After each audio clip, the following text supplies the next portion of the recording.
प्यारे दोस्तों नमस्कार, स्वागत है संजीवनी क्लासेस पे। आज हम लोग नया टॉपिक के बारे में बात करेंगे। बहुत ही ज़्यादा इंपॉर्टेंट डेरिवेशन है जिसका नाम है refraction through curve surface. Ray optics का बहुत ही ज़्यादा इंपॉर्टेंट डेरिवेशन है। इसके साथ साथ इसका एक और भाई है जिसका नाम है लेंस मेकर फॉर्मूला। दोनों ही इंपॉर्टेंट डेरिवेशन है, लेकिन ध्यान रहे इस डेरिवेशन को जब तुम सीख जाओगे तभी तुमको लेंस मेकर समझ में आएगा, ठीक है ना। क्योंकि अगर इसके बिना तुम लेंस मेकर फॉर्मूला समझते हो डेरिवेशन तो बिल्कुल समझ में नहीं आएगा, क्योंकि दोनों जुड़वा भाई है। तो हम लोग स्टार्ट करेंगे रिफ्रैक्शन थ्रू कर्व सरफेस। इसको ऐसे भी बोलता है म्यू2 बाई वी माइनस म्यू1 बाई ई इक्वल टू म्यू2 माइनस म्यू1 बाई आर।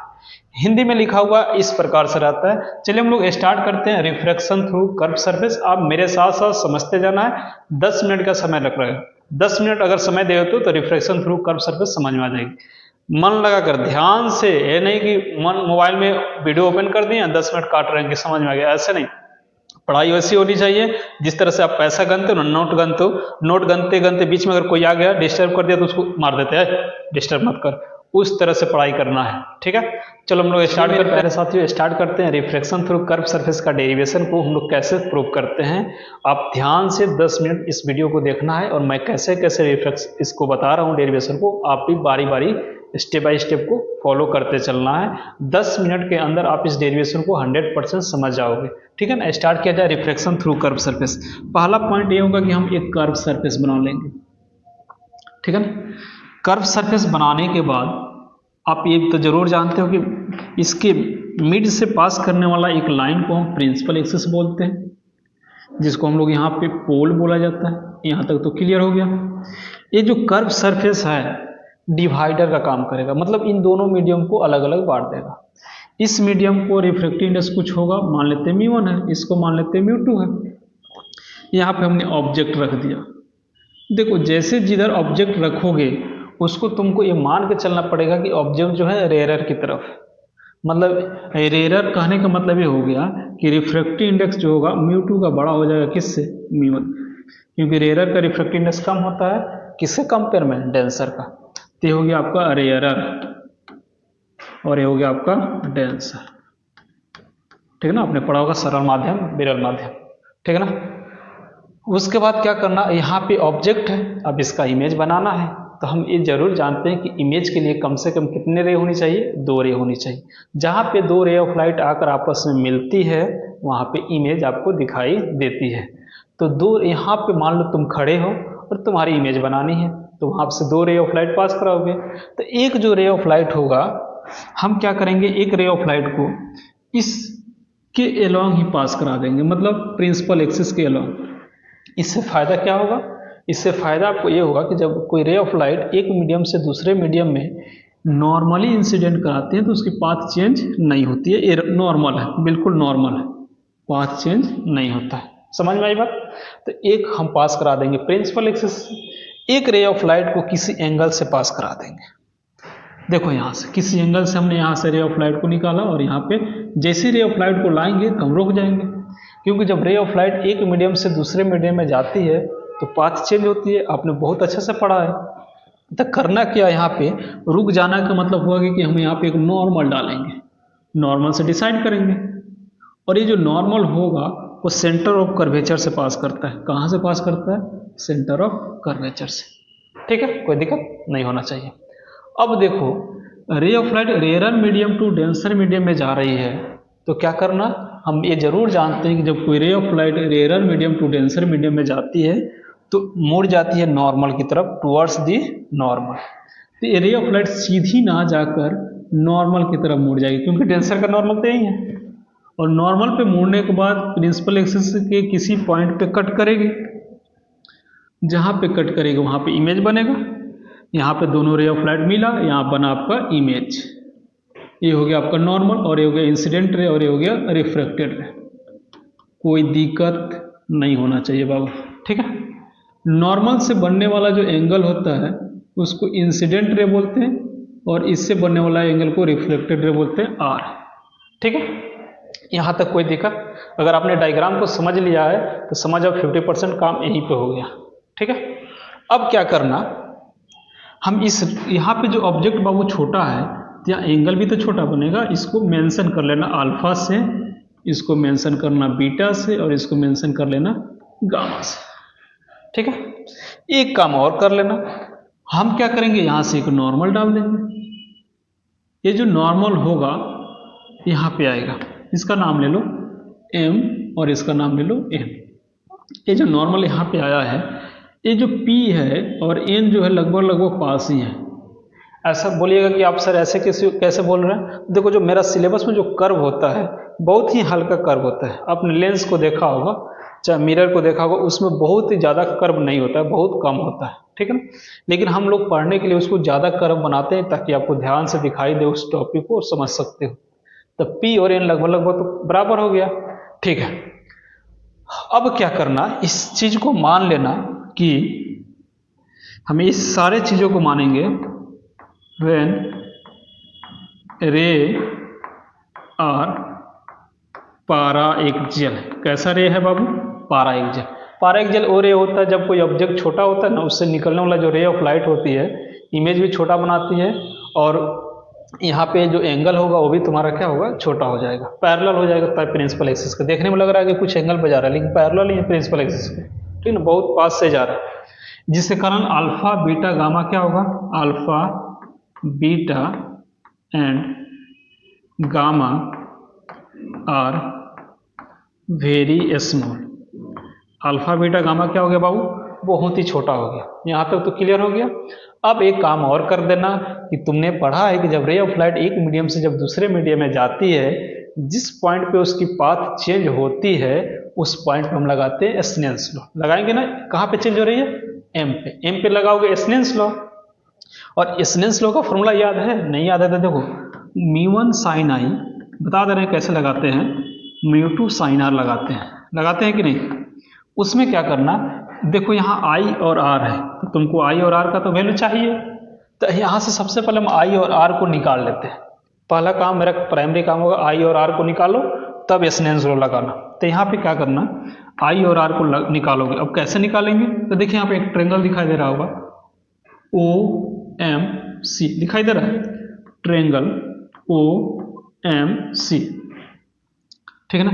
ट्रेंगल OMC में तुम देख सकते हो, ट्रेंगल OMC में देखिए यहाँ से OMC में I जो है बाहर है और अल्फा और बीटा क्या है, अंदर है। आप पढ़े होंगे कि जो इंटरनल एंगल जो होता है, दो इंटरनल एंगल का जो सम होता है एक एक्सटर्नल एंगल के बराबर हो जाता है। मतलब हम यहाँ से इस चीज को बोल सकते हैं I किसके बराबर हो जाएगा, अल्फा प्लस बीटा के बराबर। मतलब I की जगह पे हम लोग अल्फा बीटा रख सकते हैं, ठीक है। फिर से बता रहे हैं, ट्रेंगल में आप देखते होंगे कि ये जो एंगल है, अगर ये 60 है, ये 60 है, ये 60 है, तो आप जानते हैं इसका 120 होगा। मतलब यहाँ पे ये जो एंगल होगा आउटर होता है, दो इंटरनल एंगल के बराबर होता है। इस चीज़ों को ध्यान में रखना है, ठीक है। इस तरह से हम क्या करेंगे, OMC निकाल लिए। अब हम लोग क्या करेंगे, अगला स्टेप पे आते हैं। एक और ट्रेंगल आपको दिखाई दे रहा होगा, MCI। देखो MCI के दो इंटरनल एंगल कौन है, R प्लस गामा बराबर कर दो बीटा, बीटा बाहर, इसके लिए MCI के लिए। तो ट्रेंगल होगा तुम्हारा MCI में, क्या करोगे MCI में जो तुम्हारा आने वाला वैल्यू है बाहरी कौन है, बीटा बराबर क्या लिख सकते हो, बोलो बीटा बराबर क्या लिख सकते हो बाबू, बीटा बराबर लिख सकते हो R प्लस गामा। यहां से तुम R की वैल्यू निकालना, R बराबर क्या हो जाएगा, R बराबर हो जाएगा बीटा माइनस गामा। इसको इधर भेज दिया, हमने यहाँ से R निकाल लिया और हमने यहाँ से I निकाल लिया। अब इसका यूज पड़ेगा तो बुला लेंगे, इसको वहीं पर आने दो। अब लगाओ स्नेल्स लॉ इस पॉइंट पे, using Snell's law at point M। कौन से पॉइंट पे लगाना है, M पे। स्नेल्स लॉ बाबू ये जरूर बोलता है कि जिसका रिफ्रैक्टिव इंडेक्स होता है उसी का एंगल होता है। μ1 के साथ sin I equal to μ2 sin R। इस चीज़ों को याद रखना, यहाँ लिखेंगे μ1 लिखो इस पॉइंट को μ1 sin i equal to μ2 sin r। यहाँ तक कोई दिक्कत नहीं होनी चाहिए।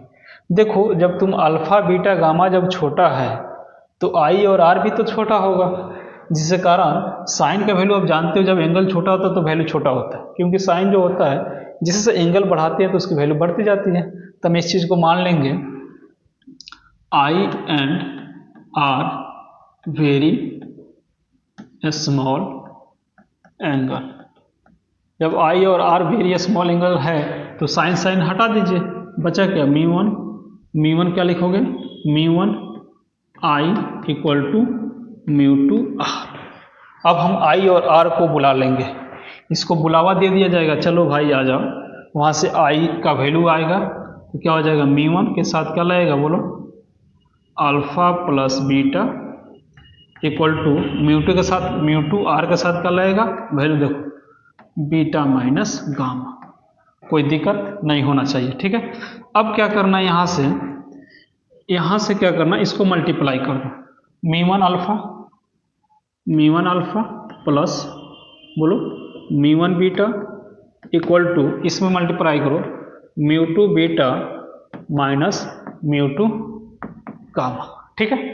अब अगला स्टेप क्या करना है तुमको, ध्यान से देखो यहाँ बीटा है और यहाँ बीटा है, बीटा वाले को एक तरफ कर दो बाकी एक तरफ कर दो, इसको इधर भेज दे और इसको इधर भेज दे तो क्या हो जाएगा μ1 अल्फा इसको, और देखो μ1 अल्फा के साथ ये इधर आएगा, बीटा वाला एक तरफ कर दो प्लस μ2 गामा इक्वल टू करो यहाँ पे μ2 बीटा माइनस μ1 बीटा। कोई दिक्कत नहीं होगा।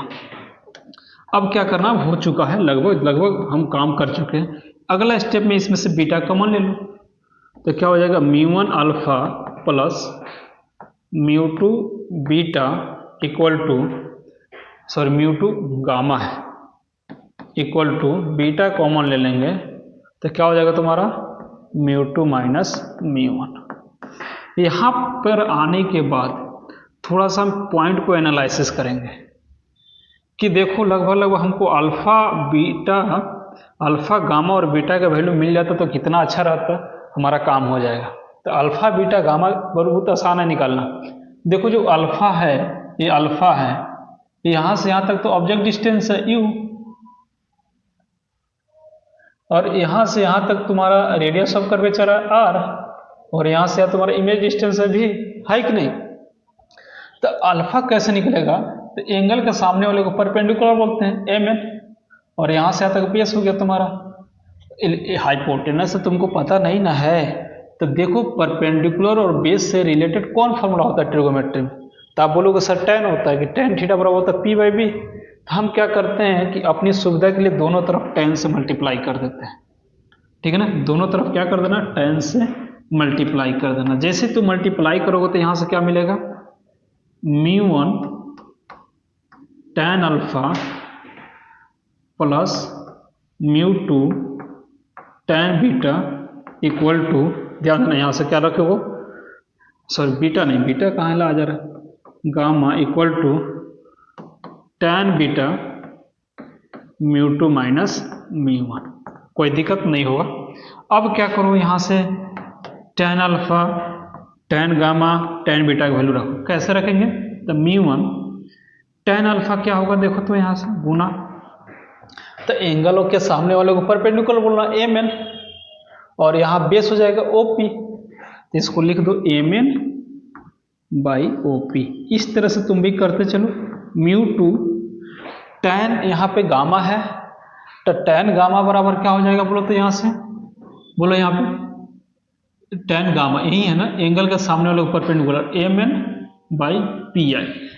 इसको क्या लिखना mn बाई pi। बोलो समझ में आ रहा है। इसी तरह से tan बीटा बता दो जरा, tan बीटा बताओगे तो लिखो सर एंगल के सामने वाले को परपेंडिकुलर mn बाई pc, यहाँ से लिख देना mn बाई pc, और यहाँ लिख देंगे μ2 माइनस μ1। अगला स्टेप में तुम यही देखोगे कि इधर से mn तो कॉमन ले सकते हो और इधर के mn को काट सकते हो, काटोगे कि नहीं, ठीक है। इसके बाद हमारा कुछ टॉपिक आएगा, इस इधर वाला हम मिटा दे रहे हैं, इधर वाला मिटाकर हम लिख रहे हैं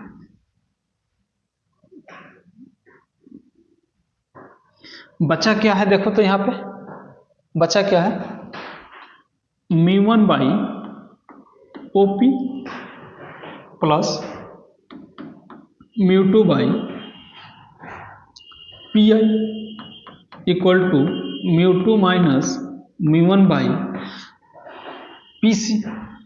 अब बताओ, लगभग हम करीब पहुंच गए हैं। अगर OP, PI और PC का मान मिल जाता तो कितना अच्छा रहता। तो चलिए O से लेकर P जो है आप बता सकते हो क्या है? बोलोगे हाँ सर जरूर बताएंगे। O से लेकर P तक जो है ये तो तुम्हारा ऑब्जेक्ट डिस्टेंस है, समझ रहे ना। ये तो तुम्हारा क्या, उसको तो वैल्यू हमेशा माइनस में लिखते हैं, U। ये तुम्हारा क्या है, ऑब्जेक्ट डिस्टेंस। साइन कन्वेंशन के अनुसार हम हमेशा उसको क्या रखते हैं, माइनस में। P से I क्या है, तब बोलोगे सर P से I तो इमेज है, तो P से लेकर I जो है इमेज के लिए क्या लिखते हैं, V। ये तो प्लस में होगा क्योंकि प्रिंसिपल एक्सिस के मतलब जिस तरफ ऑब्जेक्ट है उस तरफ इमेज नहीं ना है, उसके अपोजिट साइड में भी हो जाएगा। ये तुम्हारा हो गया इमेज डिस्टेंस, इमेज डिस्टेंस। बोलो बात समझ में आ रही है?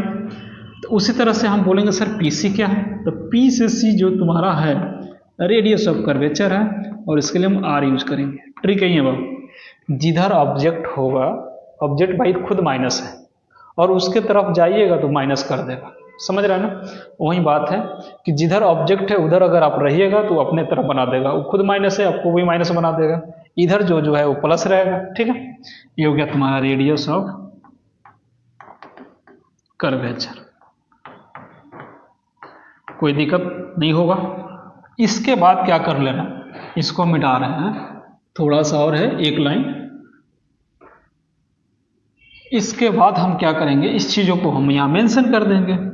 देखो μ1/O से लेकर P क्या है तुम्हारा माइनस U, ठीक है ना, प्लस μ2/PI क्या है तुम्हारा plus V equal to μ2 minus μ1/ और PC तुम्हारा क्या है R। सीधा करके लिख दो, पहले इसको लिख दो μ2/V minus μ1/U equal to μ2 minus μ1/R। देखो हमको यही प्रूव करना था, रिफ्रैक्शन थ्रू कर्व सरफेस, और हम लोग इसको बहुत ही आसान तरीकों से सॉल्व कर लिया। आपको अगर समझ में आ गया है तो ठीक है, नहीं तो एक से दो बार और आपको बार बार इस डेरिवेशन को प्रैक्टिस करना है, क्योंकि एग्जाम भी तो नज़दीक है। तो इसलिए मिलते हैं अगले क्लास में, तब तक पढ़ाई कीजिए। अगला जो डेरिवेशन होगा मेरा लेंस मेकर फार्मूला होगा, और लेंस मेकर फार्मूला बाबू तभी आपको समझ में आएगा जब ये डेरिवेशन आप जानते हैं।